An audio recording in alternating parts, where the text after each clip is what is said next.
নমস্কার, আপনারা দেখছেন ডেইলি নিউজ রিপোর্ট। আমি দীপাঞ্জলি রয়। আজ আপনাদের জন্য নিয়ে এসেছি আজকের বিশেষ খবর। ভোরবেলা মণিপুরের কেমজং জেলায় 5.2 ম্যাগনিটিউডের ভূমিকম্প অনুভূতি হয়েছে।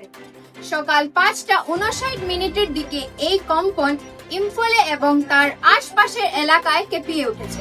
কলকাতার একটি প্রাইভেট হসপিটালে আগুন লেগে গিয়েছিল, কিন্তু ভালো খবর হলো সব পেশেন্টদের সেফে বার করা হয়েছে এবং কারোর কোনো ক্ষতি হয়নি। ফায়ার ব্রিগেডের দ্রুত পদক্ষেপে পরিস্থিতি কন্ট্রোলে আছে। ক্রিকেট প্রেমীদের জন্য বড় আপডেট। ফর্মার রঞ্জি প্লেয়ার কিরণ পাওয়ারকে আসামের সিনিয়র মেন্স টিমের হেড কোচ হিসাবে নিয়োগ করা হয়েছে। আশা করা যাচ্ছে তার কোচের টিম আরো ভালো পারফরমেন্স করবে।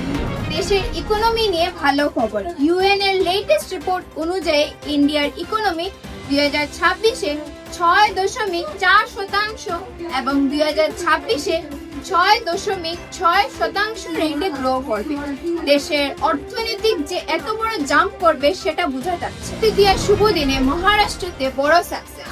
অ্যাডমিনিস্ট্রেশনের বড় ক্র্যাকডাউনের ফলে স্টেট জুড়ে মোট 13টা বাল্যবিবাহ রক্ষা হয়েছে। তো এটা ছিল আজকের বিশেষ খবর। আবার দেখা হবে নতুন দিনে নতুন খবরের সঙ্গে। ততক্ষণ পর্যন্ত আমাদের সাথে যুক্ত থাকুন।